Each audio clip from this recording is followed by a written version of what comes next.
What's up, what's up, what's up? It's your girl P, Priscilla Sidney, and welcome to my channel. So let me tell you guys why I'm never ever going to Egypt without a translator. To be honest, I went to Egypt in November, one of the most beautiful places. It's literally like wondrous and even energy-wise amazing.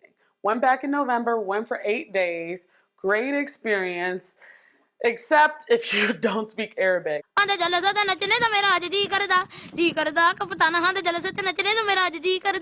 also understand, I'm realistic. Not everything has to do with like America. The entitlement Americans can sometimes have. I said, you know what? YOLO, I'm fine. I have a tour guide. So we started off the whole trip landing in Cairo, Egypt. Met up with my best friend. She already was in Sharm el-Sheikh, another part of Egypt, for COP24, I believe. Don't really remember, know nothing about any of that stuff, to be honest, but I know her job is an important job, and she was there for a reason. Airport, actually, where we got picked up by our tour guide, was about an hour drive to our hotel.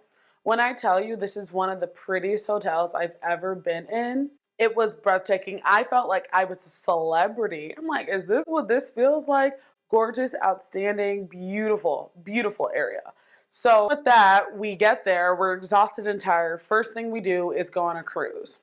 A cruise, it was centered around, you know, tourism. Egypt, one of their main sources of income is tourism. On our cruise on the Nile. The Nile is a river in Egypt. Your husband is gay. Must I say, they were people from South Africa, from France, from other parts of America. I literally met someone and they're telling me they're from Delaware. And I've never met someone in Delaware. I didn't know people really live in Delaware. It was still a great experience, but one of the main reasons I'll probably never go back to Egypt without a translator are the men. Hey, you see a pretty girl, you see a tall, voluptuous stallion like myself, of course you're gonna be attracted to it. Level of the only Arabic I honestly know are cuss words. And to say thank you. I grew up in Michigan where there's a huge population of Middle Eastern people. So yes, of course, like I've been around and grown up. Even though Egypt's in Africa, their main language is Arabic. When you travel, you really notice a lot of people don't even know where Egypt is. Y'all need to get out. I've lived in London, I've been to Spain, I've been to Ecuador, I've been to Manchester. I've been fortunate enough to go to a lot of places. There's still a long list and still enjoy. No man, no kids, why not? Why not? You know, on the cruise, there was a part when I was in line waiting for my food and the guy refused to give me my food unless I gave him my number. Y'all could say I got W-Riz. That's what I was getting from the conversation.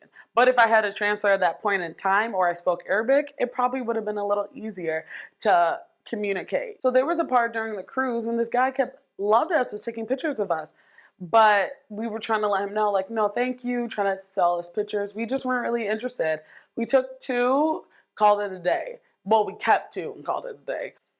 So he took like 20 of us each. So that was quite interesting in itself. As we get back to the hotel, we wanted to enjoy the hotel more, but we were tired. Then the next day we wake up, we go to the Egyptian Museum. Our guide did an amazing job explaining everything to us. I'm also conscious. I understand people are used to Americans. People were there in shorts, all that, like skimpy clothes. If you know anything about me and you look at my socials, I'm very comfortable in my body. It is never an issue in that way at all. But I did want to respect the country, so I just decided it was a smarter choice for me to dress more clothed. Probably the most clothed I've ever been in a long time. The tour guide was really good at engaging with us. Then we went to the pyramids of Giza. When I tell you, there's not even words that can explain how magnificent and the energy is just amazing. That's the only way I can say. I took a bunch of pictures, videos, but it does not do it justice. First of all, each slab is bigger than my goddamn body, and I'm 5'10" and a half. I decided to ride a camel. Probably never doing that again because I was truly terrified.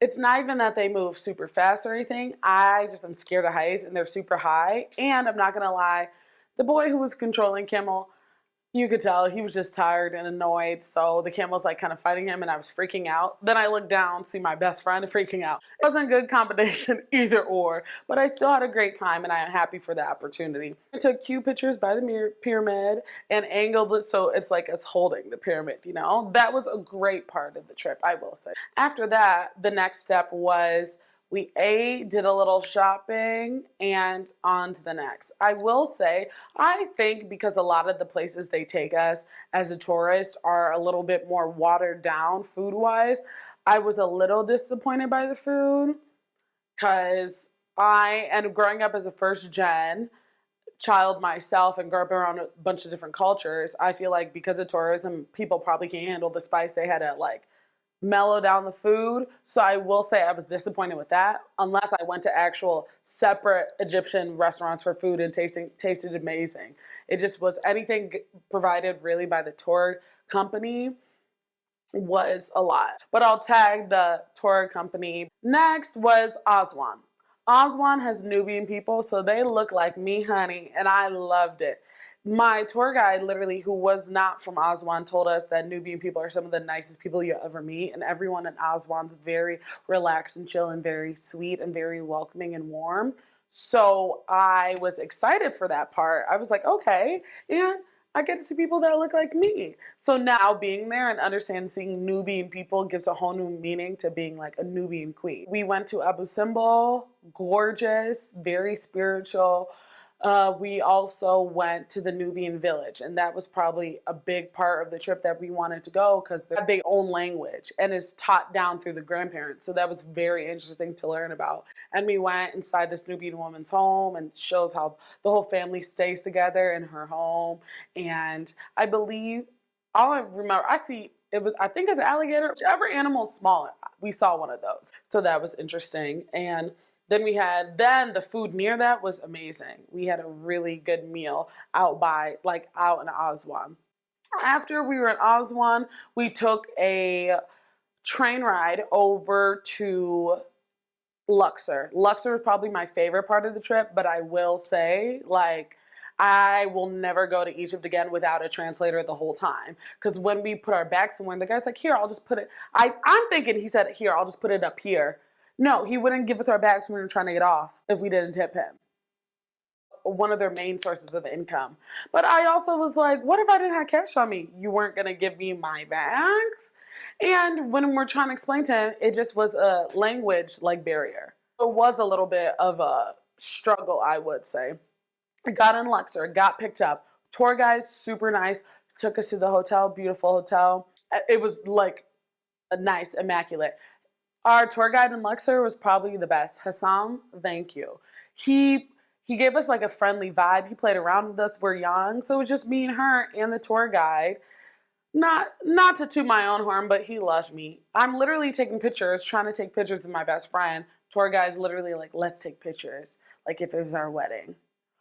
Luxor, though, probably was my favorite part of the trip. Then there was a part that we landed back in Cairo.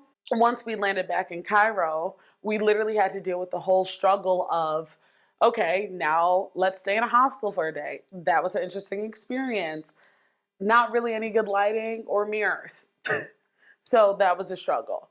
And we got hungry. We were going to meet our friends at night, but we wanted to grab something earlier. So we're walking through the streets using GPS, trying to find an ATM, cash, trying to talk to people, figure out it was a struggle. Even when we're at the shawarma place, we lucked out in this shawarma place. The first one we went to, no one spoke English. This shawarma place, we lucked out because they understood what we wanted and spoke English. But it's still having all eyes on you and you can tell you're lost and you're a foreigner.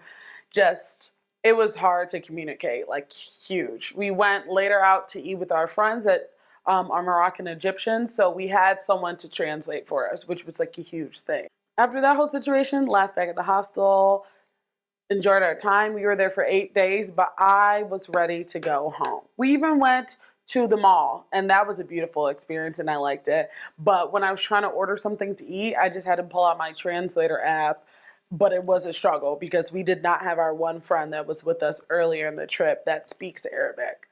So I would say I'm probably never, ever, ever going to Egypt again unless I have a translator, only because it does matter. And I feel like some people think it doesn't, but it does. Thank you so much for tuning into my channel. Don't forget to follow me on all my socials and hit the subscribe button. Hopefully my next one will be my weekly blog about getting ready and going to Arizona for the Super Bowl, which that will be interesting. So let's see how it goes. So thanks for tuning in.